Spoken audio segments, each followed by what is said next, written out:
first team comes out at about 21 minutes past.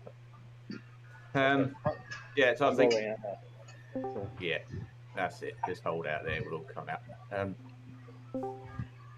So first off, thank you, everybody.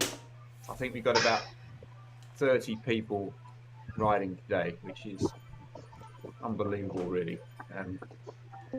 You're all amazing guys. I think of the 30 people today, I think we have 22 with over 100 rides between them. But I want to thank everybody who's here who's the longest serving as well as the most recent riders, because it means an enormous lot to me. And I think we have 22 with over 100, 2 with over 2, 3 with over 200. I think we have with Drake 281, Stuart 223, Carson's only 2 short with 198. And then we have a couple of the real addicts with Billy at 330 and Jeff with 379. So, wow, what amazing. But I want to thank everybody by name if I can, because it means a lot to me and I want everyone to be noted. So we have Jason, Toby, Drake, Paul, Tim, Jay, Erin, Stephen, Andrew, John, Keith, Justin, Brian, Josiah, Billy, Vince, Carsten, Sonny, Stuart, Bill, Justin, Nate, Andrew, Brian, Paolo, Maylena, Dan, other Andrew, Jeff, and I'm also going to thank Paolo as well, because without her, I wouldn't be here either. I think when Maylena first suggested I join the road team, I thought there's just no way. These guys are just absolute beasts. It's just not going to happen. So, but Parul persuaded me to give it a go. So you can either thank her or blame her, depending on your point of view, depending on where I've ever been at any given week. There's some weeks I'm dragging out the back, other weeks the legs are good and I'm just hanging out there at the front. So I'd like to thank Parul for that as well. We've both been on Zwift since June 2018, so it's been a while. And then joined this amazing group of riders here in the 30 Rascals in, I think it was September 2020. So it's been amazing. And I think, what a group. I think I joined initially, it's just a group of other riders. You just roll around together and push it. But over time, I think it's become a real family, a real amazing team, and what a tremendous camaraderie everyone shows with each other, and tremendous support. Some even follow the rules and don't ride that horrible black bike. Well, I see there's a few rule breakers today. Everyone on the road team will know what I'm talking about. We have in the road team, we have this built-in rule that we can't ride the bike that can't be named, that sounds a bit like KDEX, just because life is just too short to ride a bike like that. So I take my hat off to anyone who's prepared to suffer and ride a bike that looks like that. So it is amazing. Just tell you a little bit about Parul while we're here. We met in 1996 and we worked together briefly. We kind of met on her leaving do, really. I'm not sure whether she left because of me or despite of me, but either way. And I recall sitting in the office with what would have been our combined boss, and our boss didn't know that we were together, and he said, I want to get Parul back, really want her back, can I hire her back? And I go, well, I don't know about that. Of course, I knew too well she did not want to come back. And he said, I'll tell you what, I'll hire her boss, I'll bring her back that way. And he was dead serious. Fortunately, he did. But she really got into cycling, I think, with Zwift. She couldn't actually ride a bike up until a few years ago.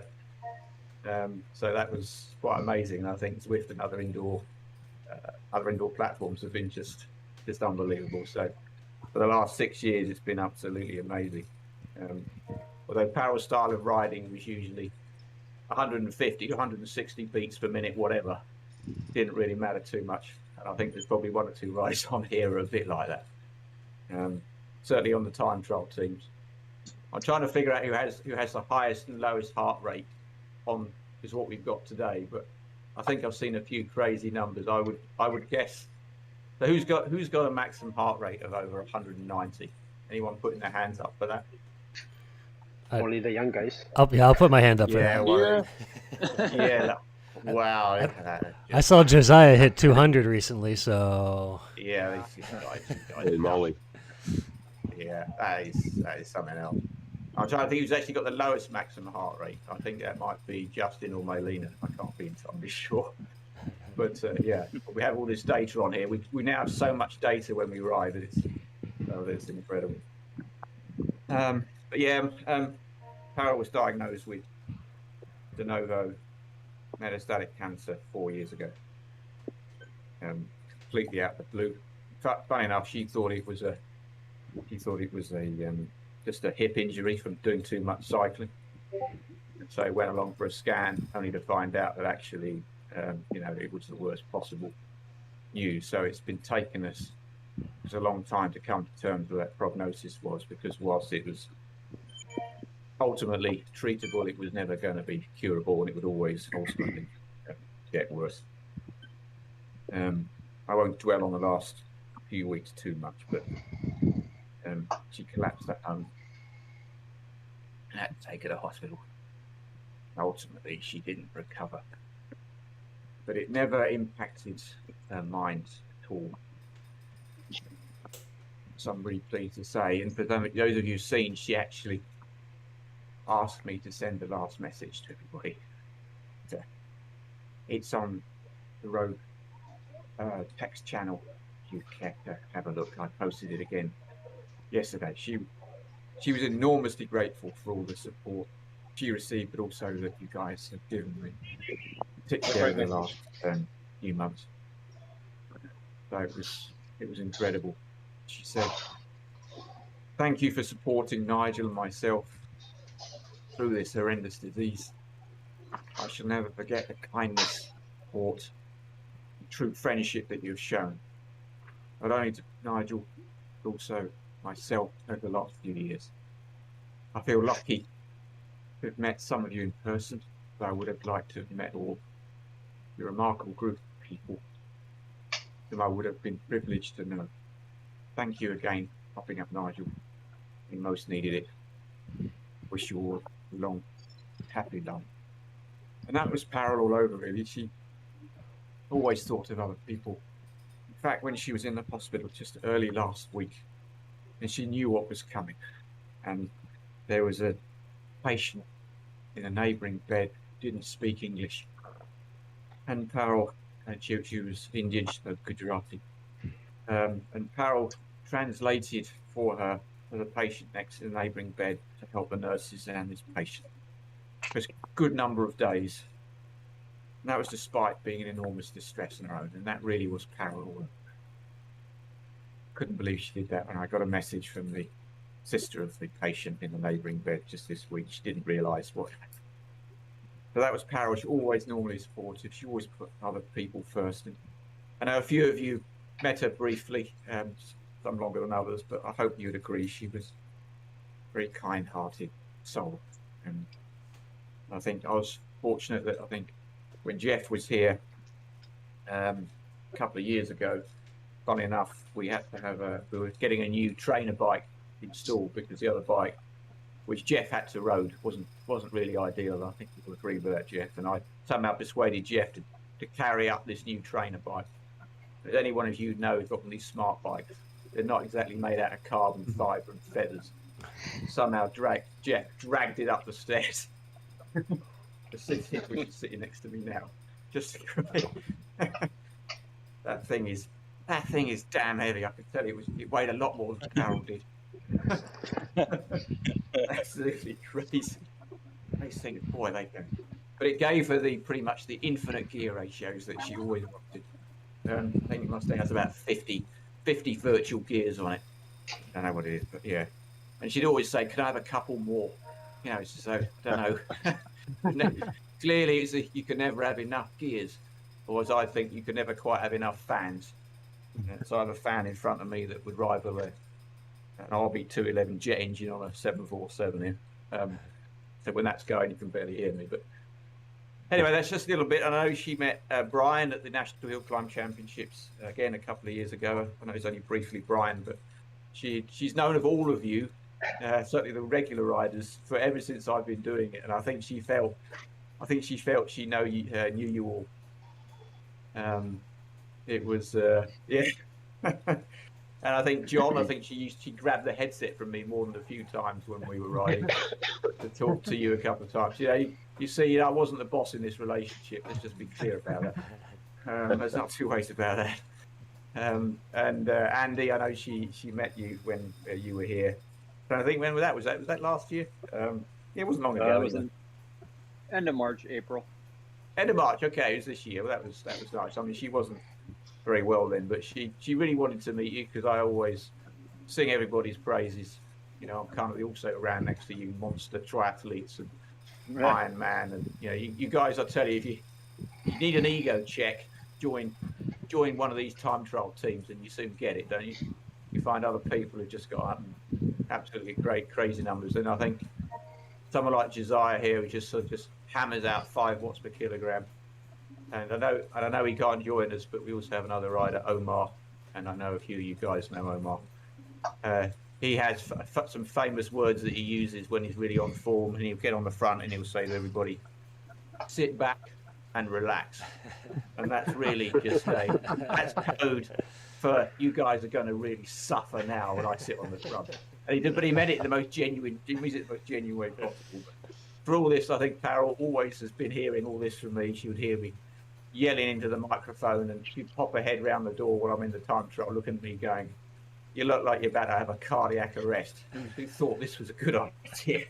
But anyway, it's just a little bit about Parul. She was a mathematician by training, so she's always someone who was heavily data centric. Let's put it that way. And wherever we're meeting one of her doctors or anything else, she'd always come out and demand more data, more information, more error bars. Something which most of the doctors had no idea what she was talking about, but extremely thorough. So she certainly kept me on my toes. Nigel, I didn't realise that you'd started pedaling, so I'm just sort of trying to catch you up. Okay, yeah, just roll along. Yeah. Sorry, guys. There's a number of people at the start who also haven't realised. Okay, no problem. Just keep rolling. I'll slow I've been down. enjoying listening to you. Yeah, that's all right. I probably should have said it. It's okay. Nigel, I don't know how you keep it together, but I was fortunate enough to meet Parul. She was a ray of sunshine. Such a wonderful person. Found myself lucky to be in that short list of people that met her in person, saw you together, experienced you together. So I can only imagine how sad you are. We're all very sad. So on behalf of everybody else. Thank you, Jeff. Stay strong. As I say, this is a terrific group of guys, and this last week has been amazingly challenging. I can't tell you.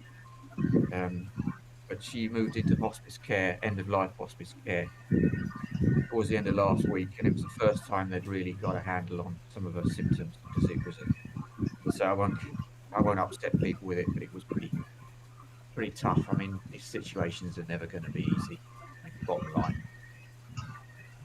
But it's incredible. Really. But cycling did a lot for her. She really enjoyed it. It made her super fit, and I think it's not just about getting fit or being fast or being strong. I think everyone on this team or on today knows just how hard it is. Sometimes you're ahead, sometimes you're behind. Did she ever do a TTT with you, Nigel? Did you ever do the TT with me? No, she didn't, but we did ride together sometimes. Yeah, we did ride together sometimes. Yeah, absolutely. She usually insisted we went on the, join up a bit so she could just make me do a bit of work. But yeah, Parul's idea of riding on the Zwift pretty much was 155 beats per minute. It didn't really matter. I don't think it was story much less than that.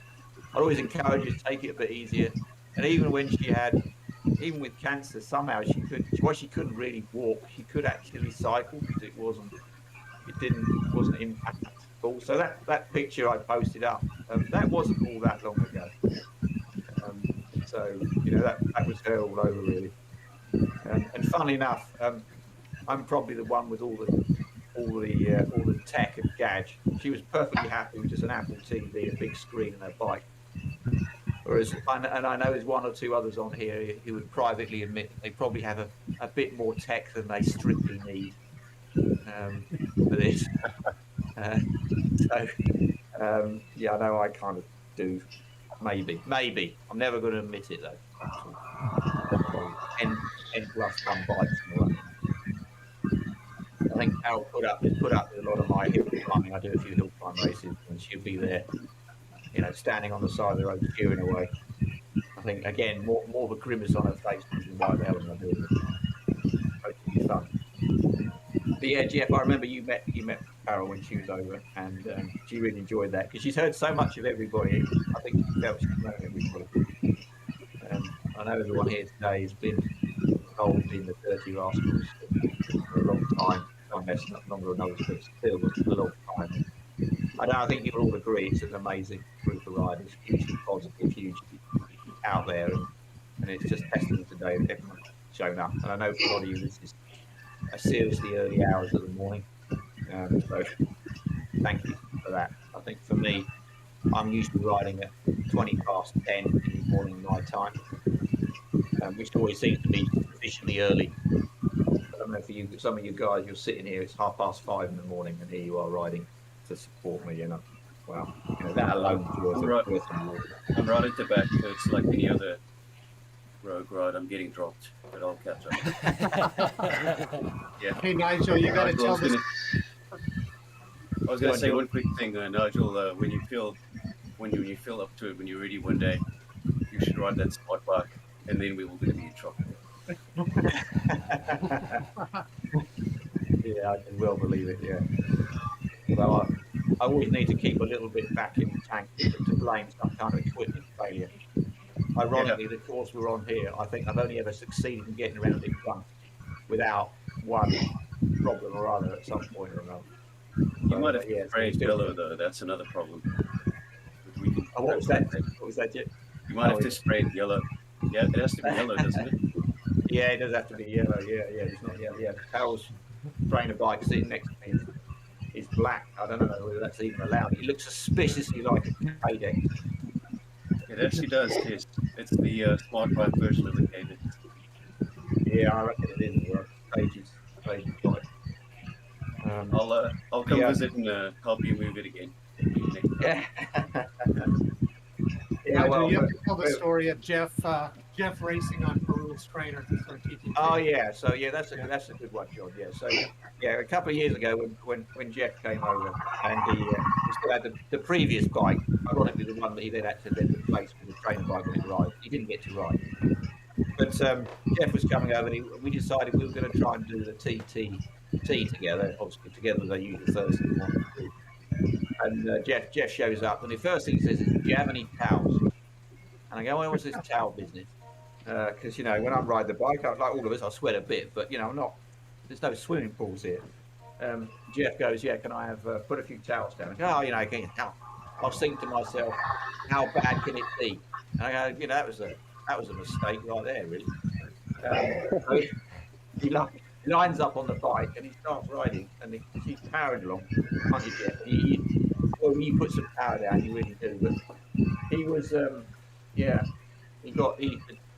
didn't drop him, but I think the bike didn't suit the arrangement didn't suit you too well yet. I don't think you've been all that well either. Because I think when Jeff had come over, good yell. I think the week before. Yeah, your luggage got lost for a few days. So Jeff was just walking around in shorts and t-shirt. And anyone who knows Walmart or something, yeah, and anyone who knows the UK, obviously the weather is always brilliant, always. But this time it just wasn't quite brilliant as usual. So, yeah, Jeff suffered a bit that day. Only then to be asked, "You got to do that bike?" Yeah. I do this ride. I think I had a maximum heart rate struggle, got dropped. There was, I think, a big climb involved as well. And that was the retirement of that bike. Next day, replaced the bike. I'm like, we couldn't have done this yesterday. No. And And that's right. Makes So for we a had good story. we had some moments, and then we had the football World Cup, where for some reason John Callahan decided that he thought America would do better than the UK, England. Now England isn't very good at very much, but just occasionally they get lucky. And what was the bet, John? Do you want to describe what happened? I think I was supposed to ride in a cowboy outfit if I lost it. Was that correct? Yeah. Originally, I don't Yeah. remember what your penalty was there. Right. So yeah, the way it worked, just for everybody, the bet was if the US finished ahead of the England, then I would have to wear lederhosen when I rode the bike, and the next team did. So that was the bet. But if England finished ahead of the US, then John would have to wear some kind of cowboy outfit. Now, as it turned out, England got lucky. It just happens just occasionally, and England finished ahead of the US. So I think John had always thought it was only a sportsman's bet. No such luck. I insisted that this would actually happen, and John would have to ride with a cowboy outfit. Now, John, you might be surprised to know, doesn't have a cowboy outfit. But in the proper spirit of it, he did do something else. So John's late father was I hope you don't mind me saying, John was a fighter pilot, and so John decided to ride his late father's all his fighter outfit, including helmet and everything else, at least for a short period before he overheated. And oxygen mask that was not hooked up to any oxygen. Yeah. And the video of John wearing a full flight suit, a helmet, and oxygen mask without oxygen is an image that I think lives with me. And I think when I showed it to Parul, I think all she did really, John, was just shake her head. God, guys, what are you guys about, really? Yeah. She realized you were the most normal rider on the team, Nigel. I think over the years. Yeah. Well, I think she was starting to think, this is not going to end well. One guy egging on someone else, and some of the suffering we've had. And I think on Out to Zwift a couple of years ago, I think it was Dan went all in the last kilometre and ended up. I don't, Dan, if I'm correct, but I think pretty much ended up with some kind of heart arrhythmia for a couple of months after that. Is that about right? Sorry, I didn't get that. You mean I think you had at the end of Out to Zwift, you had your heart rate over 200. It was over 200, right? That was right after COVID. Yeah, just nuts. Well, look at this. I've actually got. Just as typical, we've got. Look at this. Rhino on the front, powering along here at 1.2 watts.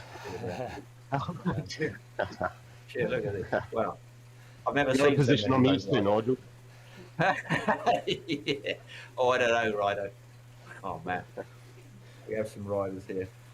So Jeff, you've done 379. Billy, 330. How do you manage that? How do you manage to get 330 doing it? Nigel, I know you keep track of the stuff. Do you know how many different people have ridden for Rogue? Have you got an update? I do. Yeah, it's about 45 people at one time or another. Yeah, and some people dip in and out, which has been fine. People are always welcome to come back and ride. So for anybody who hasn't ridden with us, you're welcome to join us anytime. Oh yeah. For a guest. The 4.5, he was only joking about that. It's actually 5.5. Let's take a rain check on that. That's so Nigel, when you talk about all those numbers, is that just like you can only do one a week, can't you? So that's no. That's what. No, you can do more than one. You can ride with several teams. Yeah, right. I think the record is actually from some of the dirt guys. I don't know if it's over 20 in one day. Yeah. Oh God. Yeah. Oh, that's sadistic. Yeah. Yeah. A lot of guys do 2 or 3. Yeah. Oh, that's I think great. the most I've done in one day is 6. 6 was my most. Yeah.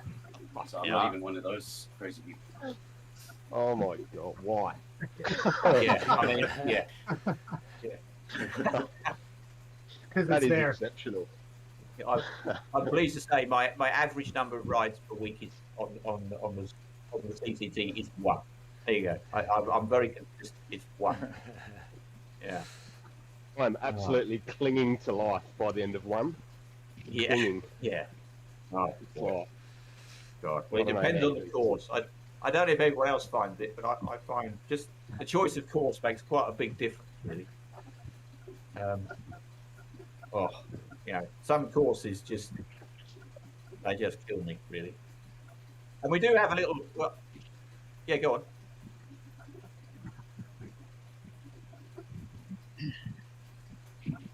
Oh, yeah. Oh, Innsbruck Ring, yeah, beautiful. Baptism of fire, but it's actually always a baptism of fire. Yeah. Think about Tempest Future. There's no climbs there. That's the hardest one. Yeah. Tempest Fugitive. Well, that's a brutal one for me, that. Maybe you should tell the Brian story, I think. Yeah, I think I should tell the bride story. So the way this works, this was probably about 3 years ago now. We had pretty much a full team of 8 riders, including Brian, who's on today, our resident Welshman from North Wales. And we had a technical problem, and 7 riders roll out together, powering along. Poor old Brian, he's stuck in the pen. There's a problem. He can't even see other riders, let alone ride with them. And he left, but he decided he would ride anyway on his own. So he pulls out the pen about 20 seconds, 25 seconds behind the rest of the team. And he settles in, and at 4.6 watts per kilogram, I remember the number, it's 4.6 watts per kilogram, that's what he averaged. And he just sat there through 2 laps of Tempest Fugitive. And at the time, Maylena was doing some DS work for us. So she was flipping between us as a group of 7 and Brian, who was well behind us, riding on his own at 4.6. And then slowly, Brian seemed to slowly haul us in. He couldn't see us and we couldn't see him. It's like he's in separate screen. But he hauled us in over the course of the 40 minutes. And not only did he haul us in, he overtook us. And by the end, he was about 20 seconds ahead of us. Having just sat on that at 4.6 watts per kilogram. It was his average power. I don't know how you managed it, Brian. But anyway, at the end of that, we decided to create a Team Member of the Week award, which forevermore has been known as the Dirty Bry Trophy. And every week, I analyse all the data and look in the mirror, and I come up with a fully rationalised and answer to who gets the Dirty Bry each week. You know, really, my idea of a committee decision is just to look in the mirror, honestly. But and then so we award the Dirty Bry Trophy. So ever since then, Brian, we always honour you for that ride, and I really don't think it's ever been quite matched that day. It was incredible. If anyone ever wants an ego check, it was that ride. And that's where the 4.5 comes from. I didn't even know that. Yeah, pretty much. Yeah, that's right. Yeah. Proud to say I've won it twice. They didn't actually. That effort in Tempest Fugitive didn't actually do me any good because the following Tuesday I did I think I was on my second one, the TT with the Rogues, or TT ever all. I did the Zwift Racing League, the first one, the first edition on the Tuesday. I think it was London. I got halfway around. My heart rate went up to 230 beats per minute. Yeah. I went all dizzy. Yeah. And then obviously I've had doctors and cardiologists and all sorts. So I didn't ride again. I didn't do another TT for 6 months. So that effort was really. I won't be doing that again. Put it that way. Yeah. Well, we should call it the Dirty Bright Cardiology Award, I think. But as I have a great group of guys that are rogues, they hung around. We kept in touch. I watched the rides. Went on Discord. 6 months later, I went back and. The rest, as I say, is history. I think I'm up to about 180 TTs. all with the Rogues. I haven't ridden with anybody else, so Yeah. Well, there you go. Yeah. That's I'm pretty close, And just for those over the years. those who don't know, Brian is from Wrexham. Some people don't Yeah. know. Most importantly. Nobody ever used to know where Wrexham was, so now I think we're pretty famous in the US now, or Australia even. I don't know.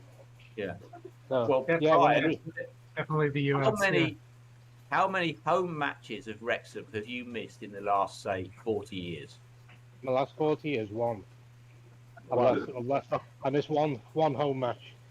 Yeah, why was that? You still seem resentful. Well, he actually lives next door to me.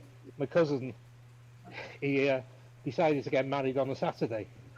You know, my two brothers, they both got married on a Friday, because obviously they thought, well, if we get married on a Saturday, Brian might not come to the wedding. And but unfortunately, Gareth, my cousin, he said no, getting married on a Saturday. So under extreme pressure, I actually had to go to the wedding. I mean, I did have a radio keeping up with the score, and the score luckily was 0-0, so I didn't miss any goals. But no, that was about 20. I think he's been married 20 years now, so that was like my halfway point. So. And you're still holding it against him. Oh yeah, I still talk to him now and again, at least once a year. Probably Christmas time. I do speak to him, and we don't mention the wedding. But not on a Saturday, I take it. You don't talk to him on a Saturday. No, oh boy. Yeah, so I've watched a few games over the years, but mostly people said to me years ago, you know, which team do you support? Well, it's a bit embarrassing to say Wrexham, isn't it? Or even if you lived anywhere near Wrexham, but now it's not so bad.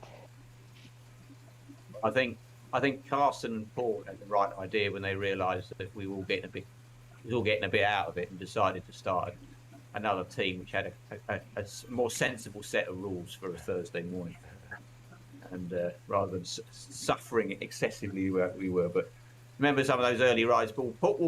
To be fair, Paul captained the road team in the early days. So ever thanks Paul for him. Is Paul on? I think Paul on. Yeah, I'm here. Yeah, Can you hear me? You did a good job there, Paul. Yeah, got you. Yeah, you did good. Yeah, when we first came over from the Bibs way back when, and we started up the road team, I was all excited. We picked this name, and I think I even drew a logo for it. And then within about 3 weeks, it was pretty obvious that the members of Rogue were going to be going a lot harder than I was. So, yeah, we turned it over to Nigel, and man, can you have a better captain on the Dirty Rascals platform than Nigel? I would say no. Yeah. Right. That's very kind, guys. Yeah, this team is all about Nigel, honestly. I mean, this team is Nigel's team, and I think I approached Nigel. I discussed it with Medina. I didn't even know Nigel back then. I did 1 or 2 rides. I was like, yeah, Nigel, will you captain the team? And literally since that day, this has just been the team. So try to stick with the team myself and move around a bit, but this is still my first team of choice when I want to do a TT. Yeah. So the camaraderie is unbeatable. Well, I think that's right, Jeff. I think, and we're still. We don't have a particularly imaginative choice of jerseys, because we're still riding our original jersey, our standard jersey. You can see our blue Tour de Pier. And I see a load of guys have got it, which is lovely to see you riding with. But that's what we ride every week. That's become a bit more challenging since we switched to TT bikes, but it's just a rule. It's got to be done. It's a bit like we don't ride the KDX. Anyone who rides the KDX gets double pulls.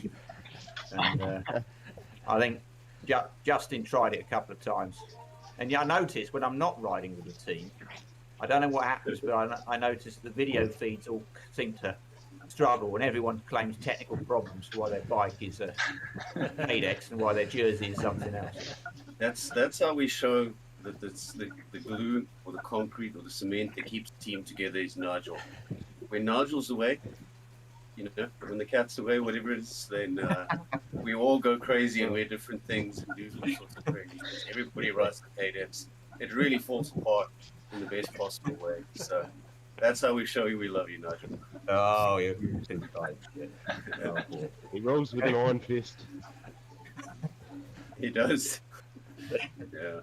Oh, I'm going to have to get more organised with my signing up for TTTs with Rogue after this ride because I think it's going to be pretty oversubscribed with all of the great stories. Yeah. Well, I did something stupid. I was curious to see one of the other teams how it's looking. So Nigel's obviously the team manager. So I clicked one of the other race passes, not knowing it kicked me out of the original one. So I got a message from the boss this morning. I hope you can join us. And I'm like, oh, I did just wake up. I'm ready to go. What's the story? And I was half asleep and I figured it out. And then I was like, oh, I almost missed it. Goodness. I don't want to do double calls next week. Well, I tell you guys, if you want to see what happens when the team adhesive breaks down, all you've got to do is break the team into 2 teams and get them riding the same week, 1 minute behind each other. And then you really see competitive spirit. I think we did that a while ago. I think Ryan and his brother Shane, who are both, you're both former professional triathletes, aren't you? A long time ago, but yeah. Yeah. Nothing gets you going when you're competing against your brother. Yeah, look, I take credit for that. It makes me look better, you see, when I go, oh, we got all these really strong guys, and, you know.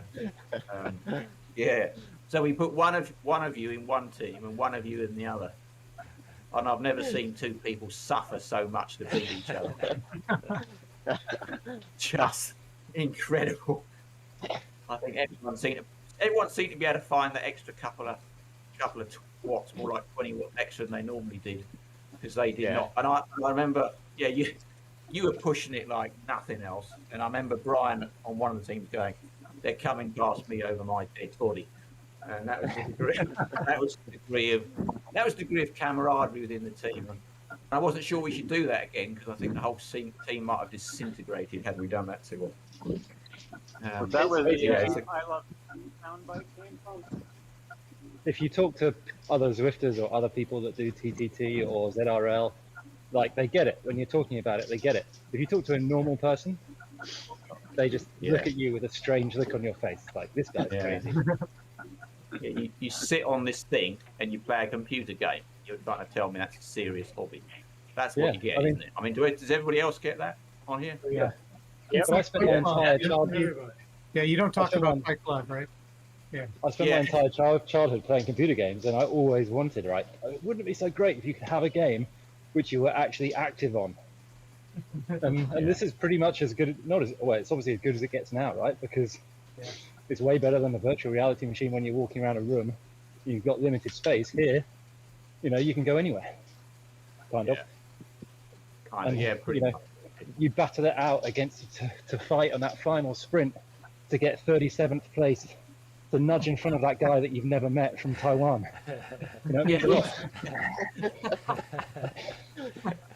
Look, as far as I'm concerned, anyone who beats me cheating, and anyone who's behind me isn't working hard enough. That's kind of where I look at it. Absolutely. Or I blame the equipment. Anything. I can just tell you, it's never my fault. It always doesn't seem to work out that way. But yeah, to other people find that same thing. Try and explain this to other people. What you do on a Thursday morning or Thursday evening, lining up with your mates. You wake up at what time in the morning? Yes, that time. I wake. Yeah, I mean, you wake. Yeah, you guys. Some of you guys are waking up at 4:30 in the morning, or you'll do this at 12 o'clock at night. I mean, who does that? Every Thursday we're waking up when you just about after you went to bed, Nigel. Yeah, pretty much. Yeah, I struggle with that. What I worry about is one of these days I'll come and see some of you, and you'll want to get up at 5 o'clock in the morning. Well, I never get up early to ride except for Thursdays. Yeah, and that's I think what's one of the interesting dynamics of our team, the road team specifically, is that we have this mix of people in North America and Europe, and recently the Caribbean, Australia. What am I forgetting? There's a couple of other places I'm forgetting, but still. And consistently, Well, we have like about a 50-50 split between North America and Europe. Or even And, South America, we've got, Yes, yeah. And the running joke is, it must be hard for you guys in Europe to wake up soon. That's our running Yeah, joke. I want people to recognise one thing: that when US daylight saving time changes, I have to get up an hour earlier. I want people to note that, and that means I'm on the bike at 20 past 9. 20 Unbelievable. past 9. How do you do it, Nigel? Yeah. That's when you How do really do it? shine as captain, when you sacrifice like that for the team. That's taking one for the team. Also, Yeah. don't forget, 1 hour earlier in Europe means 2 hours earlier. Actually, feels really Yeah, bad. I know. I mean, you suffer, Danny, like the rest of us. But yeah. Well, I'll just tell you that Parul did manage to hit level 50 very recently, having been working at it, which is pretty hard going, given what she couldn't do. So that's not bad going. I think she always wanted to try and hit level 50, and then of course they changed all the rules, but she did get to level 50. So. What was her opinion on what was Parul's opinion on my whoosh? Really, she had no time for any of the others other than Zwift. She just said, "Yeah, Zwift's where it's at." It's just she just loved it. Yeah, she got it right. She rode with, didn't she, Nigel? She rode with a couple of people on a Wednesday morning. She had some friends, and I've been in contact with them, and they are around the world as well. So yeah, she got an enormous lot out of it, and she got a lot out of it in the last couple of years because she wasn't able to get out very much just because of all the challenges with her condition. So Zwift was a real lifeline for her. I mean, a real lifeline for her. I can't describe it enough, and she loved it. When we'd be sitting with her doctors, and they would be telling her what she could or couldn't do, and she goes, "But I want to ride my bike, whatever it is. I want to ride my bike," and she really meant it. And there was nothing she wouldn't do. She would juice herself up with some painkillers to get on, if necessary. I mean, no mucking about. She'd time them so she could get on the bike. Thank goodness for Zwift, because for those of you who don't know, Nigel lives in a place called Croydon, which is like the hill central of the hilliest part of the hilliest place on Earth. Everything is a hill. There's no flat road. It's ridiculous. So to think that she would even want to ride outside, I understand 100% why she wouldn't. If I go visit Nigel, we ride Zwift. We don't even go outside on the bikes. Yeah. It's so crazy. It is like that. Yeah, it That's is like that. Why, for those of you who don't know, Nigel is actually so a lot of us are multi-sport triathletes. We do a lot of stuff on the side. You know, Andy, Ryan, myself, even Justin, and so on. John, I think, did some running. So everybody's got a bit of a different sort of mix of multi-sport. But Nigel's a pure cyclist. And when we say pure cyclist, he lives in this hilly place. He does these races that are, I think the longest race is probably 400 meters or a kilometer or something, straight up hills. So his idea of cycling is make your bike weigh 2 kilograms and go and ride it as hard as you can for about 2 minutes. So that's his type of racing. Don't forget, Some of us race in hours. So yeah, maybe you can tell us about your bike, Nigel. Yeah, so it's interesting. You're right. I have had the odd race is over 4 minutes, just to be clear, and that's called an endurance ride.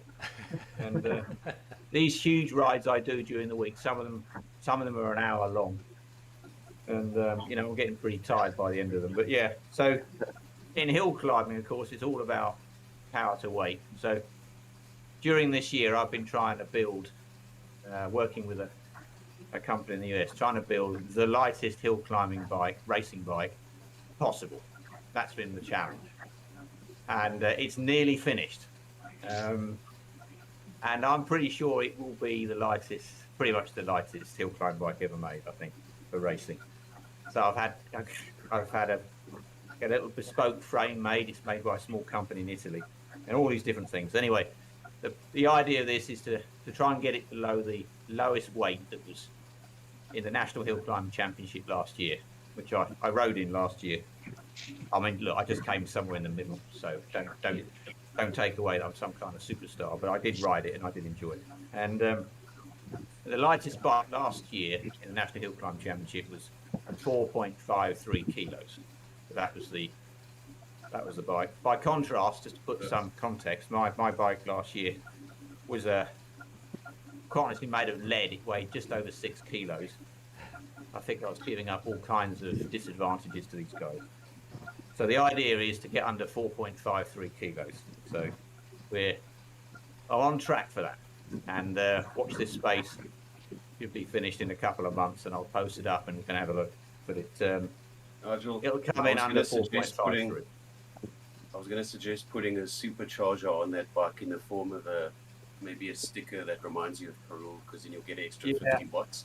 But I don't know if you have the weight budget for that. Yeah, well, that's quite significant. I'll have to have a whole series of conference calls to try and figure out whether that's even possible. I mean, What's 1 the gram. lightest sticker you can find. Yeah, you should, when you have a call with someone, you're trying to talk about how to get 4 grams off it. You're getting to the law of diminishing returns. When the cables are made out of, when the cables are made out of titanium, and the you're swapping out one piece of carbon fiber for an even lighter piece of carbon fiber, but you've got to make it. You still got to be robust. To give you some idea, one of the riders last year, he was riding a Canyon Ultimate, and on the start, he put so much power down, he ripped the rear triangle off the bike. Yes, it's my kind of guy. Former track cyclist. Yeah, you get him. And Chainbreaker. We call Andrew Chainbreaker because his first ride with us in the road, he's managed to snap his chain first time out. There's two things. Well, I hope you can explain, Nigel. One is, where does the name Tired come from? And second, for the group, maybe explain all the nicknames. How did that start? Oh yeah. So okay. So you want to know where Tired came from? Yeah. Because just for everybody, if you joined this team a while ago, like most of us, it took me 6 months to figure out what this guy's actual real name is, and it took me meeting him in person to figure out what his surname was. So I had no idea. I thought his real name was Tired. And it was like, previously known as something else. Yeah, Tired. As a hardcore lurker, I've always wondered. You always wondered, I thought people probably would, yeah. So, apart from anything else, Parul went by the moniker on Zwift of Mrs. Tired, just like that, Mrs. Tired. That was her moniker. So she's always been known as Mrs. T for this reason.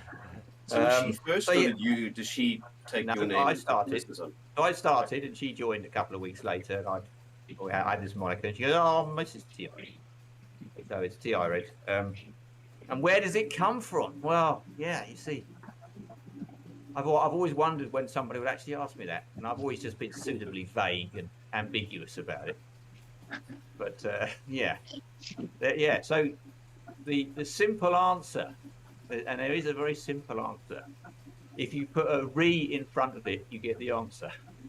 It's retired, and that's where it comes from. Nice. That's subtle but cool. The idea. That was Nigel, always the idea. Because retired. Flipping back to your story about that. But everybody else does. Flipping back to the story quickly, Nigel, about your hill climbing bike. Do you stand up when you're attacking the hill? Are you standing up? Yeah, pretty much. Yeah, I stand up. So, yeah. Do you need a saddle on your bike? I'm just trying to think about games here. Yeah, you are obliged to have a saddle.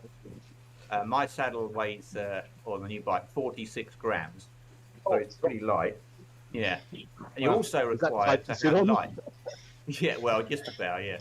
Well, you don't really sit on it; you warm up on it.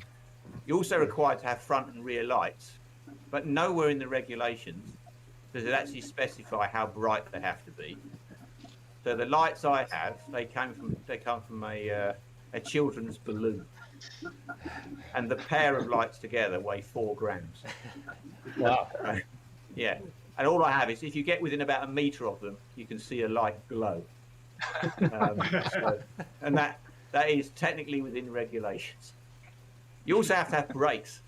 And you might think, well, yeah, brakes is just the rules, but even that can, because yes, what goes up has to come down. And this year I was trialing my current bike, which I've been using before I switched to the new one. It actually has disc brakes, which is a crazy idea. Why would you do that? But I switched the discs to discs made out of titanium. And that seems like a good idea, even though I'm pretty light. for people who don't know me, I weigh 115 pounds, about 52 kilos. So I embraced lightness. I'm not very tall. And I tried these titanium brakes thinking I'm pretty light, so how bad can they be? Well, anytime anyone ever says that, and anyone who's an engineer today, I know we've got a few engineers riding today, well, no, that's not a good proxy for anything. And these titanium brakes, when you pull them, they make a lot of noise. You get a lot of smoke, and precisely zero retardation.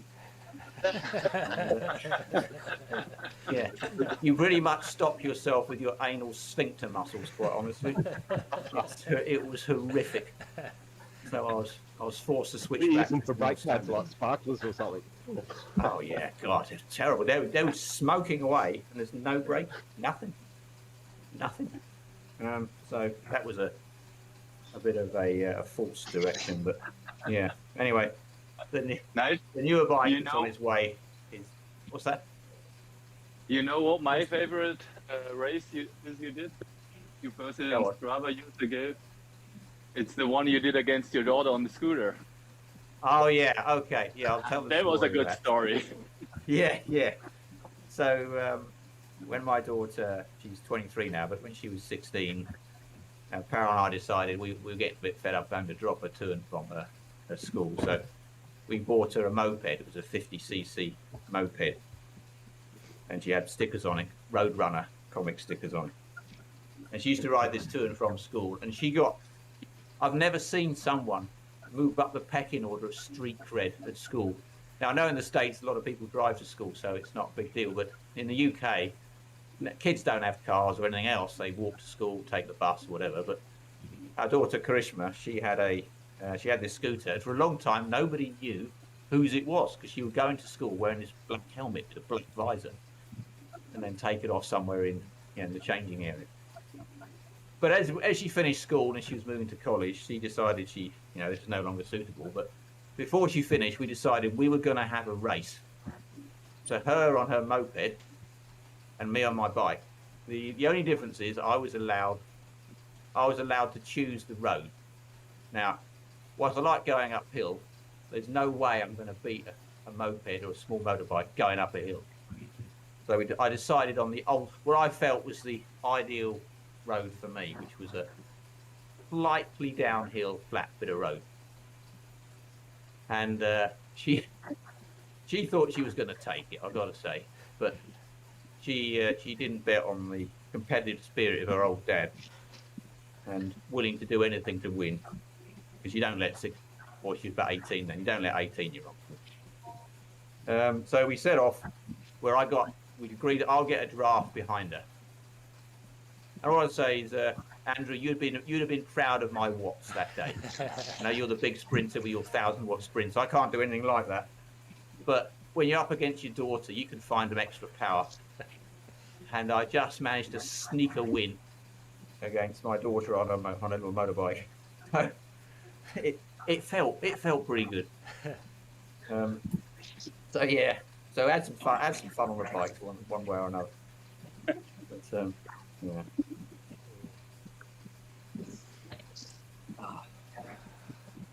Going back to nicknames, Jeff, you were asking about nicknames. What's your nickname? Oh yeah. Well, what's Jeff's nickname? I can't remember. Okay, so Jeff's nickname is Koala, and we call Jeff Koala because after every TTT, Jeff's first go-to place is go and have a nap. I believe Jeff. Yeah, Jeff, go back to bed. Jeff is capable of sleeping at any time, any place, for any length of time, it seems. And it seems just like the koala, I think, sleeps for 23 hours a day. I think Jeff had to be called Koala. So Jeff is Koala. Then I think I'll go with Justin. So Justin is one of these riders, and he's our most consistent rider in the team, I think, without anything. He's certainly the rider. Everyone who wants to ride always wants to go behind Justin, because he's the only one who hasn't stirred. He does smooth transitions. He makes us all look a bit like rank amateurs. And it's pretty obvious when Justin isn't riding just how much of an impact he makes, because we're all over the place with no pacemaking at all. So Justin is the ultimate pacemaker. But fair weather or foul, Justin always comes back. If he's super fit or maybe not quite at it, Justin always comes back. So he's been nicknamed Boomerang for that very reason. So we have Justin as Boomerang. And then we have an Australian theme here. Yeah, you definitely have, yeah. And then we have John Callahan. John, obviously, when you hear John, you can tell he's a pretty young guy. So he hides his age well. As we always say, everyone's approaching 50, just not always from the same direction. And so John decided he wanted to be called the Kid. So ever since then, John has been known as the Kid. I'll keep moving. So obviously, what's Brian? What's Brian's? Yeah. So Brian, I used to have my own nickname Brian. for Brian. Oh right, okay. I used to when I didn't know you guys that well. I used to have a nickname. I had that name before I got to the Rogues. I think I'm the only one who wasn't given a nickname. I already had it because it was my Discord name, so I just used it. Yeah, I think I'm the only one who hasn't been given one. So maybe before 200, you can think of a new one. Yeah, I think that's time. When I first started riding with Rogue, I can't remember when it was. I sort of used to dip in and out of Revolution in the later time zone and back into Rogue sometimes. I remember like Brian, and I used to get back to my desk at work after the TTT and be like, they're like, how'd it go? I was like, yeah, I got dropped again. I just don't understand it. There's this Welsh guy who's like a flying bullet. He's just blasting everyone away. And I think my nickname for Brian was something like the Flying Welshman or the Flying Bullet or something like that. Oh, I think it's just very appropriate. Impressive stuff. I think those days are gone now. Those days are sliding by, but very few and far between. Oh, never say never. Then we have Dan. Dan is an internationalist, I think. Although you're German, Dan, I always think of you as you kind of home in any country in the world, really. Dan's so it doesn't matter where you are, you're always at home, really. But Dan, when Dan is on form, he is like a nuclear weapon. But we never quite know quite where Dan is. So we call Dan Dr. Jekyll because every so often we meet Mr. Hyde. And when Mr. Hyde shows up, it's none of us can hold it. Usually it's on Yorkshire, I think. Mr. Hyde shows up when we're doing the Yorkshire course, and it's just we get killed really. And so that's Dan. Dan's Mr. Hyde. Now who else have I got to talk about? So who have I missed? Oh yes. So Mr. Johnson, Ryan Johnson. Well, since Ryan's name is so close to Brian, particularly if you twisted an Aussie accent with a Welsh accent, we figured, particularly given Ryan puts out more power than the average locomotive, it seemed more than appropriate, and it almost wrote itself, to be honest, didn't it, Ryan? So Ryan has been known as Rhino, because that's pretty much what it's like if you're behind Ryan. The one advantage of being captain is you get to set the order. And I can tell you, I would not put myself behind Ryan. Otherwise, I'd just be killed. I would last about 5 minutes. In fact, a couple of times I was behind Ryan by accident, and it didn't work well. It didn't end well. You got me back though on those, particularly that last one where you quite. I think you did it on purpose. You left me as the fourth rider going up that hill. Yeah, that's true enough. And I was like, surely not. But yep. Oh boy, thanks, Nigel. Yeah, my pleasure. Oh, you get your own back more often than not. So you sure do. Then we have Andy. Andy is, got to be. You've won your age category in several triathlons, haven't you, Andy? So Andy is really our kind of. He's a mark of what is possible. Unbelievable, actually, is Andy, and I think he can put when he's on form. And certainly, I remember during COVID, Andy, you were just absolutely dominant. You were training now really much for one sport, and you could crush everybody. I remember seeing you when we were riding on the one of the New York courses. I couldn't even hold your wheel, quite honestly. It was impossible. But for everybody else on the team, Andy always sounds, before the start of the TT, you imagine him, he sounds like he's sitting in an armchair with a cup of coffee reading a newspaper. And to be honest, in those early days, even when he's pushing big power, he still sounded like he was sitting in an armchair reading the newspaper. So ever since then, he's been known as Newsy for reading the newspaper. So there we have that. So I'm trying to think. I dream of those lots. You dream of those times, yeah. I'm trying to think who else I've missed out really here. Andrew's probably the newest one. Who's that? Andrew's probably. Oh the yeah, newest then we got one. Jay. So Jay, would you believe, managed to sneak through to almost 100 TTTs without anyone noticing.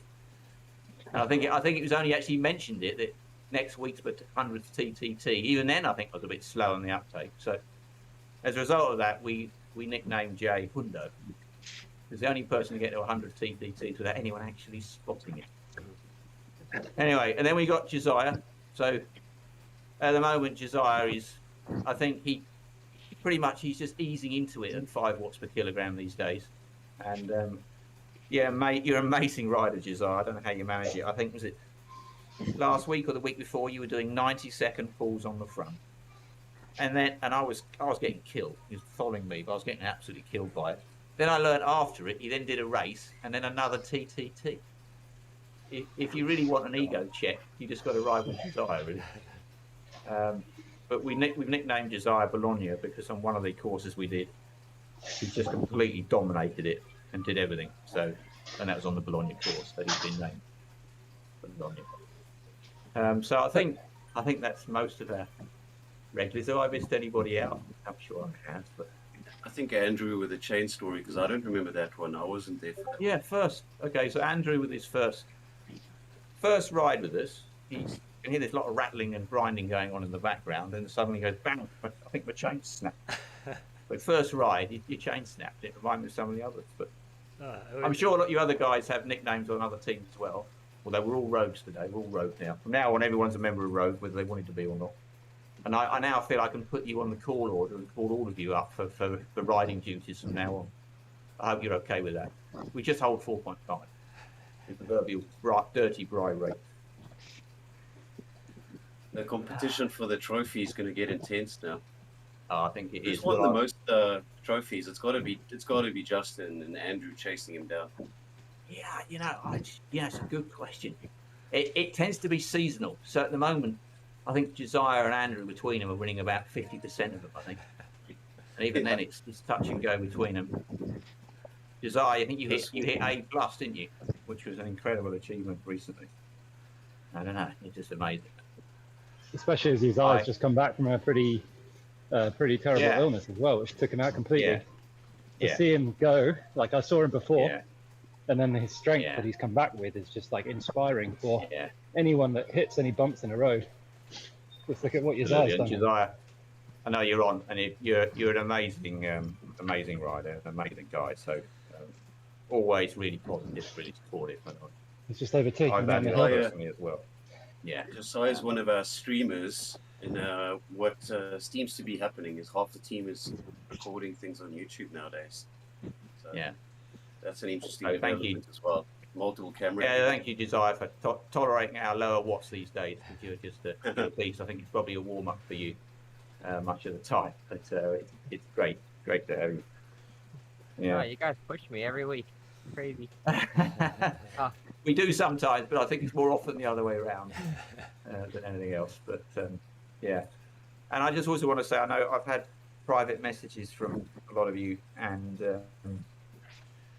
just to get back to today, enormous thanks for that. They mean a lot. It's pretty challenging, to say the least. The house feels very empty, you might imagine. Our daughter Karishma comes most days. Good for her too. But yeah, it's pretty difficult. So all those messages mean more than I can say. They really do. Just people checking in, even if I'm not necessarily flying. I really appreciate it.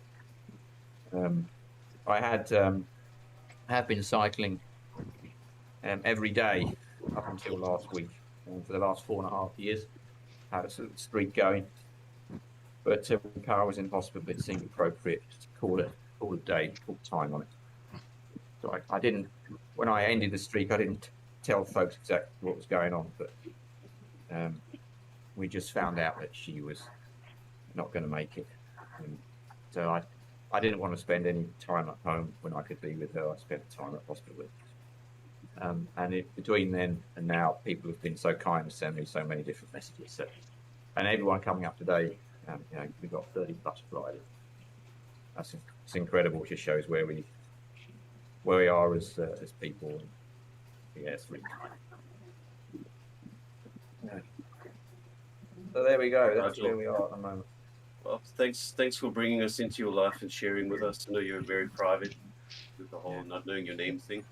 So I know this is difficult, but I think it's I don't know, it's a privilege for us to be able to help you through this and to be there for you, because I can only imagine how empty your house must feel, how empty your life must feel. So if we can give you a little bit of, I don't know, comfort and love, maybe once a week like we do, that's something to attach to, which is super important in these times.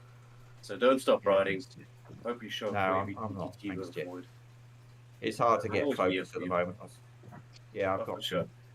Nobody expects anything from you. Yeah. At the moment, I find it helps me just getting on the bike in the morning, gets me out of bed, gets me going. And I know a lot of you. I doubt there isn't anyone on this ride today at one point or another hasn't lost somebody dear to them. So you'll all know that it's pretty difficult. Losing a spouse is something very challenging. And Parul and I spent all our time together. We kind of work together at home. So we spent all our time together.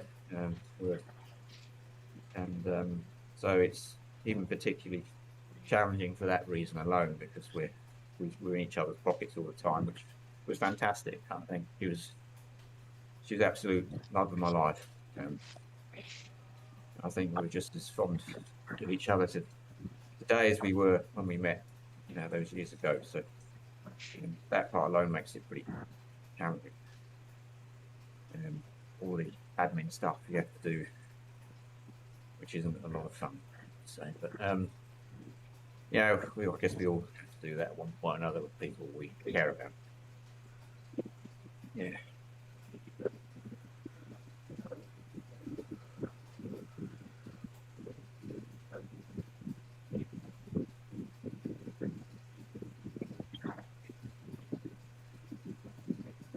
Perhaps someone else give a few stories of their time on the TTTs. It would be great to hear them, especially from any guys from some not generally outside of road. It's always you guys I kind of have a look at some of the other channels as well to see what all you guys are doing, and it's amazing to see what some of the other teams are doing. And so some of you guys do some impressive stuff. And I mean it as much from just camaraderie as anything else. I know we've got riders who are really strong. It's not about that. I can say a couple of things, Nigel. Sure. Excuse my breath. I'm just not nearly as fit as you guys. Even this easy ride seems to be pretty taxing for me right now. Anyway, I just wanted to say that as from my perspective, I've been off Zwift. I was off Zwift for probably a year just recently, and only recently got back and haven't really been that involved with dirt. This is only the second, Dirty Rascals related ride I've done since November of 2022. Before that, for those of you that don't know me, I was fairly involved with the Dirt family and Dirty Rascals specifically. Before that, with Karsten and Coffee and Jeff over at the Dirty Bibs. And so even though I've been away, I lurk a little bit on Discord, but I've always kind of kept tabs on you guys. There was a lot of time, especially during COVID, where this was the anchor to my week, Thursday morning. I know a lot of us felt like that. And, to have a group like this that could come together in a rough time is impressive. And I think that having been away and hearing you guys, it just hits home about how important this group really is. That's all I wanted to say. Yeah, thank you. That's really, it's hit the spot right on. It's the spot right on. Oh yeah, Cole have full sentiment. Yeah. Yeah, thanks, Maylene. I think these teams really, people really came together over COVID when a lot of people started riding, and people have found firm friends and really good relationships since then. And yeah, it's been amazing. You know, I see so many of your exploits all over the place. It's just very motivational. But also, as you say, kind of good times and bad, and it is about all of those. We're not just about celebrating success; we're about being there for each other. Really. So I can give a little story too. So I started basically getting fit again during COVID. So I actually went to the same college as Andy. I was an athlete back then, and then life happened, kids, whatever. Real job, and I was eating ice cream every night and drinking a fair amount more than I probably should have been, and I'd put on quite a lot of weight. So I was like, all right, COVID time, I'm home, why not? And I started doing bike rides locally outside. And a lot of you guys know, so Justin Fabian, he and I grew up together, and he was best man at my wedding. I was best man at his, so we're pretty close. And he kind of did the opposite. Right out of college, I don't know how fit he was, but certainly afterwards he got real fit. And he came to visit me a couple times. Like, man, how is this? He is such a good athlete. I was a good athlete, and now I had no chance of staying anywhere near him at all. But we obviously stayed in touch, and he convinced me to try this little thing called Zwift. I was like, all right, I'll give it a shot. So I started riding Zwift kind of the end of the year 2020, but I didn't really do team stuff. Justin knows this too. After a while, I started getting my fitness back, and there were some people that asked me to join some teams, and I kept resisting, because I didn't want to wake up early. Waking up early kind of sucks. And eventually, not that long ago, I don't know, 6 months, 7 months, I decided to try this little TTT thing. And Nigel, with you leading us and being so welcoming, I couldn't keep up with you guys. I was somewhat thankful that my chain broke, because there was no way I was going to keep up for the rest of that ride.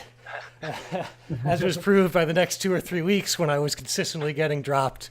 But you kept letting me come, and you saw the progression, and I changed my entire life schedule so that I could wake up early on Thursdays. I now wake up early every day, whether I want to or not. I'm up at 5 o'clock. I've joined some other teams now for ZRL on Tuesdays, and all of it really is driven by this team and your leadership, and I'm super thankful for being letting me be a part of it. Thanks, Andrew. I have this is John. I just have one quick story about how Nigel helped me so much during a tough time that I was going through. So starting about 3 years ago, I went through a whole series of health issues. Started with a herniated disc. I don't think I was really riding with Rogue a lot. Back at that time, I was riding with another team, Fury. And I had to, I basically stopped running at that point. So I haven't really run over 3 years, but I started focusing a little more on the cycling. And unfortunately, I got not one, but 2 pulmonary embolisms after that point, about a year apart. So after those, each of those, I couldn't really ride for an extended period. So I was fairly depressed, because I've been, racing and training for, probably close to 40 years now. A lot of competition, stayed in, pretty good shape for all those years. And so during that time, Nigel started doing weekly meetup rides with me, just the 2 of us, and it really helped me a lot. And fortunately, I was able to recover from both of the events and get back to road and race. And but just that Nigel's thoughtfulness during that time. I'll never forget that. And it was something that very much helped me. So I consider him, even though I've never met him personally yet, I intend to meet him at some point. I consider him a great friend. So I've had a lot of difficulty actually just dealing with hearing about Parul's condition and his family suffering over these last especially over these last few months, but ever since I've known Nigel. So, but really want to thank him for his friendship and for his dedication to the team and his leadership, and but especially the friendship. So thank you so much, Nigel. Very well, John. Very well. Yeah, I would like to tell a story. It's Dan. I started Swifting in December 2008. I bought my smart trainer, I think it was October. But I didn't try Swift until December because I was sure it was addictive. And it was. So I tried different rides, free rides, group rides. But actually, there was one person I saw quite often in group rides. His name was Tired. And of course, it was a very pregnant name. So I remembered his name, and I don't know what it was. Was it because of the chats, or I thought, well, this is a pretty interesting person. He's so positive, and so I followed him. I think he was the first person I followed, and Nigel, as he is, followed back. And I think that's kind of how our friendship started. We wrote comments to our activities, and there was also something very positive, because Nigel, you always see something positive in activities. You encourage people. I mean, even if I had a bad day, you found a positive comment on my activity, so that was very encouraging for me. And I think it was then fall 2019, you were into those team time trials, and I think you were lacking riders. So I asked you if there would be something for me. Maybe I could join you, and you said, yeah, for sure, we always need strong riders like you are. I didn't really know how bad it could be. And the first TTT was Richmond, just like today, but of course not as easy. So, and I think I got dropped after the first lap, and it was really bad. I mean, I was so dead, and I wasn't sure if I did the right thing or if a team time trial was something I could do, but I kept showing up, and wow, I've met so many people, so many friends now I wouldn't have met. So this is really something special. I mean, all that developed without having met in real life. You meet people online, you talk to them, you make friends. And yeah, Nigel, you're a very important part of that. Thank you, Dan. That's very kind. Yeah, so this is Justin. I started Zwifting back in 2015. Before my daughter was born, I convinced my wife to get a trainer. And so I got literally just the cheapest thing that I could find that was smart. And it was a Tax Vortex.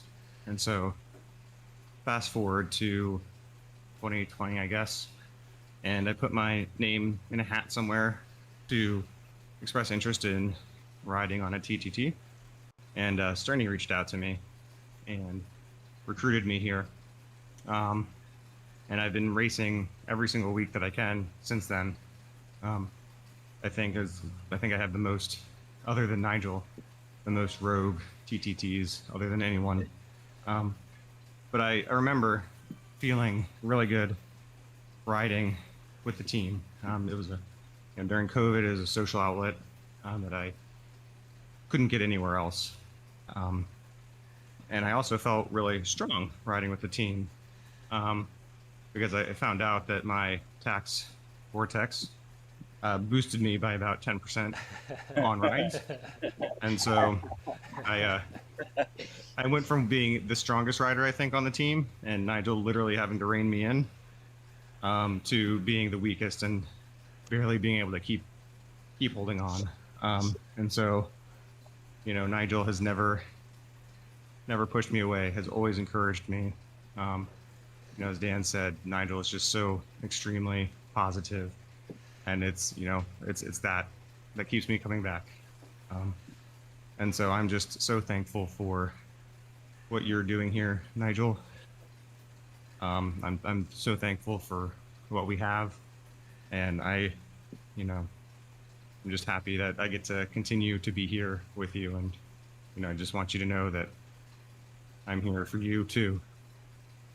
So thank you. Oh, it's very kind. Just Gentlemen and ladies, it's Toby here. I'm not one of the core rogue team. I've barely spoken to any of them. I know Paolo, who rides normally with Outlaws and invited us to join you today. Thank you for extending the invite to us on behalf of the whole team. You're welcome. I think we all feel honoured and slightly like we're interjecting in somebody else's family. So thank you for welcoming us. It's been lovely, absolutely lovely to hear your stories and to hear how similar and how resonant they are to our own. We are all constantly in awe of one another within our own team about how one person peaks one week and then is absolutely useless and getting dropped the next, and how we've all had our own journeys of participation and non-participation and coming and going, and finding the family are always still there. And it seems like that's something which extends beyond Outlaws and Misfits and Dirty Wops that we know well.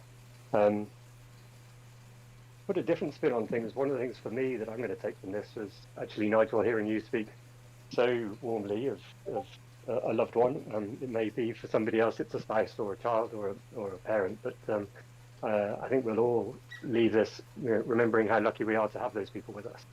I'm sorry for you and your loss and the fact that you have that emptiness, but it's a big wake-up call for us to remember who we have with us while we do, and to cherish them and love them and make the most of the time we have. So I'm glad I gave up my normal exhausting morning of TTT for a slightly but not particularly quiet one, joining you guys. But yeah, thank you for the perspective that this event has brought to our lives.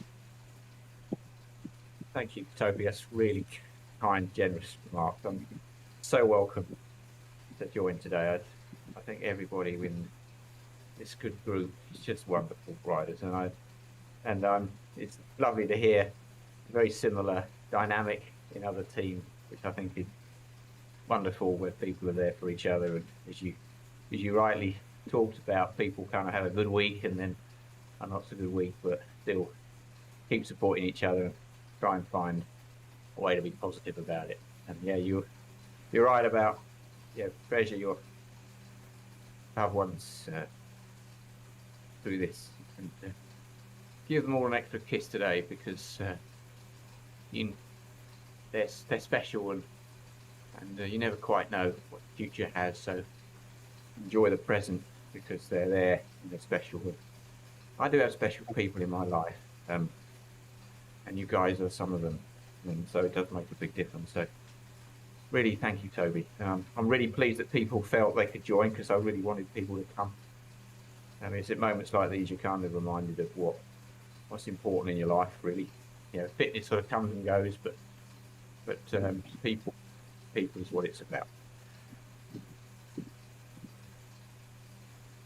This team, Misa's story. Just a quick thing, Andy. Before I forget, this team is one thing that's consistent with this team is comeback. So a lot of people have gone to, I don't know, dark places with health or whatever it is, but the consistent theme is comebacks. Some of us are struggling to make our way back, but we know we can make it because of the stories like Josiah. There's a few others, Brian, John. Everybody's had very good comebacks. So Nigel, you're in a difficult time now, but I think you'll be back. You'll be strong. You'll be happy in time. It's It's never easy. It's never going to be easy. But just stick with us. We'll always be there for you. Sorry, Andy, go ahead. Oh, I was just going to say, I really feel honored and privileged to have been able to meet up with you and Parul when we were in London. And, it was going into that meeting, I was nervous like it was some sort of first date or something like that, because, it's just always a little different when you know someone in this online presence for 3+ years. And wow, now I'm going to meet Nigel in person. And, it was, 2 hours sitting in a coffee shop just chatting. Yeah. And I mean, after the meeting, I felt like we had been old friends for 30+ years or something. And Sarah and Parul sitting on the other side of the table, and the kids looking as bored as they possibly could, wanting to be anywhere but there. But, they knew how much that meeting meant to me to be able to meet you guys and spend some time in person. And so, we did a lot of stuff on that trip, but certainly for me, sitting in that coffee shop with you two and just kind of hanging out and being friends was certainly the highlight for me. And I know I haven't been around on the team because I've had other training priorities recently, but certainly always keeping tabs on the Discord thread and people on Strava. So looking forward to being back in the rotation over the winter and riding with you guys on a regular basis. And I think everyone's expressed it here that we may be far flung over the globe, but we're all here for you and thinking of you and sending our love and support in any way that we can. Thank you, Andy. It was lovely to meet you finally after what it was years, really, and we've spoken on Discord for so long. It's lovely to put a video to a face rather than just a picture. See somebody in person is really nice, and you've got a wonderful family, Andy, a really wonderful family. I can't believe all the things you managed to do with them. It's incredible. We're still trying to work out who's managed to persuade you to be a Wrexham supporter, but if not, we'll get you there. Because that is our official. Nigel, it's Rhino, mate. Just before I take off, I just wanted to say thanks for having me along for the journey as well. Hearing all these stories has been really, it's been really good just to learn a bit more about everybody, including yourself. A lot of things that I didn't know that I learnt tonight as well. And it's truly a privilege to really be involved with the group, and to have you at the helm, steering everybody, motivating everybody, and providing the platform. Just makes it easier to want to be here every week. And I know Shano also sent his deepest sympathies as well, even though he couldn't be here tonight. And he's obviously the reason that I got involved in the group. And I just want you to know that you're in all of our thoughts and going through something which none of us ever want to have to go through. And you're in our thoughts. So thanks very much. Thank you, Ryan. It's really kind of you. Please also my thanks to Shane as well. It's much appreciated. Having you two when you ride it's fun, and having you it's always fun to have you. We've got such a different group of people, but everyone shares the same passion of values and interests, and it's lovely to see that. And it's lovely to actually speak to people from so many different parts of the world and different sort of walks of life, but share so much that is so different, I suppose. So it's wonderful. Thank you, Rhino. It's much appreciated. And keep coming back. And rest assured, I'll reflect on what everyone said today when I'm making the next team order. So the guy who said the most nicest things, of course,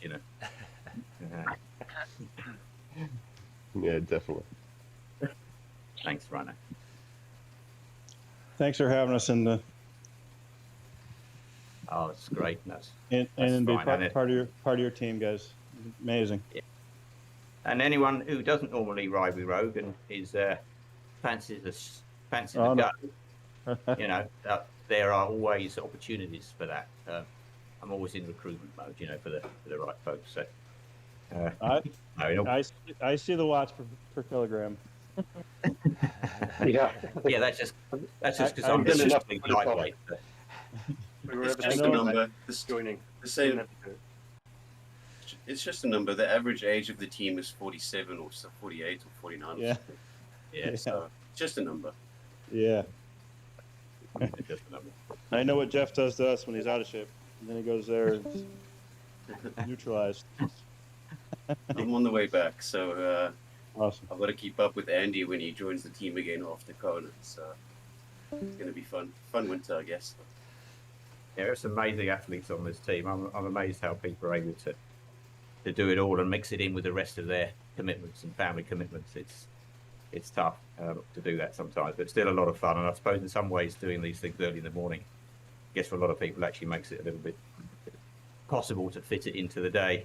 I think when Andy's described, sometimes I've seen what his training program looks like. He'll drop one of his kids off to some sporting practice and go for a run, or Jeff will get up first in the morning and do something. And you know, I feel next to you guys, I'm kind of having it a bit easy, really. My more social time in the morning. You just did an hour ride for 1,200 days in a row, whatever it is. I don't know what the final total was, but yeah, it was. I have to check what it was about. Yeah, 1,600 maybe. 1,600, okay. Yeah, something like that. Yeah, in a row. So that was quite a lot. Yeah, and that was. So whenever I had to go away for a day or something, I'd have to take my trainer with me. My trainer, wherever I went, the trainer was in the back of the car, and a bike of some kind. Somehow make it happen. Get up super early in the morning, or late at night, or whatever it was. But I managed it every day. Even Christmas morning, you know, people are going, "You're kidding me." I'm going, "Yeah, I just got to do it. I'll do a good hour on the bike, you know, but I won't go too hard." So, yeah. But it's honestly, not Christmas if you can't ride your bike. Yeah. Oh, boy. I know, Jay, you somehow managed to squeeze in these TTTs in amongst your busy morning, in the middle of the morning. How you manage that sometimes. And just for others, yeah, Jay goes down a local gym. He'll plug it. I don't know how you're doing it, but you're plugging in the bike feed to your phone or something. You can hear gym music blasting in the background, and he's somehow managing to do this on an unfamiliar bike. So it's always really impressive. I think he dropped off the squad. He probably had to go back to his office. Oh, okay. Yeah, that's all right. Yeah, I know. There's an example. He still managed it today, despite that. Yeah. So, yeah. Crazy times. He's an interesting one. He does that. He goes to some gym and uses a watt bike, and he just goes. Yeah. He makes it happen. Let's put it that way. Yeah. Most of us, we just roll out of bed, get on the bike, everything's set up. This guy is like going to extra length. So good for him. Yeah. Well, I do recall. I still want to see a picture or a story of Dan with a trainer and a bike on an airplane in the sky doing the TV. I'll do that on my last flight before retirement.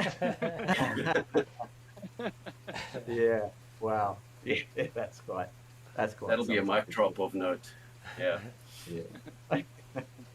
Yeah. People do some crazy things.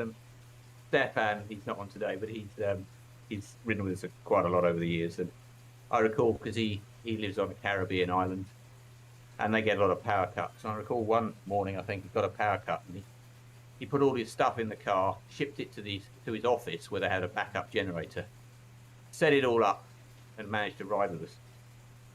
And it's quite amazing. And he took a picture out of his office window, and I've got to tell you, it looks rather different to my picture out of my office window. He's got a harbour of yachts in the background, and I liked it so much I printed it out, and it hangs below my monitor here, just to remind me that wow, he's, you know. So that was impressive. So people have done all kinds of amazing things just to ride. In a place where he lives, the temperature is always perfect, the conditions always great, and yet he still swifts. So there you go. Yeah, yeah. And yet I think was hit by a car earlier this year, and yet he still got back to it. So, yeah, unbelievable. Anyway, I think we're just rolling through here. I just want to finish by thanking everybody today. I really, really appreciate it, and I really do, because it means a lot to me to have people here today and to have everyone's support and so kind and generous with their comments, much which I don't feel I always deserve, but I do appreciate it, and I know you guys are there, and I hope, well, we will. Next week will be a normal event, and we will enjoy that, because that's what we will enjoy doing. So we will. Can we throw please have ourselves fewer back into hills the next fire week, pit. Nigel? Yeah, I'll have to have a word with WTRL. Either that or just lie. And that seems to work quite well too. Average gradient 0, guys. Just remember that. Average gradient 0. Yeah, I try not to look at the course until 5 minutes into the TTT. I think that helps. Yeah. And just my last comment before I drop off, just say, on behalf of Parul as well, because you've been great for both of us, and you've for those who've seen and met Parul, you've always been very kind and generous with her as well. So it's an enormous thanks to everybody. She was with a that, guys, fabulous person. She'll be missed, Nigel. Thank you, Jeff. And with that, I'm going to drop off, guys. But thank you for today. I really, really appreciate it. It's really, and I wish you. Well, thank you, Nigel. Thanks, All Nigel. right. Thank you, Nigel. Give your loved ones an extra kiss. Give your loved ones an extra kiss today, because you've done it. You've done good today, guys. All right. With that, I'll say, take care. Thanks, Thank you. Nigel. See you all, Cheers. see you all next week. See everybody next Here, week. Nigel. Bye bye. See you. Everybody.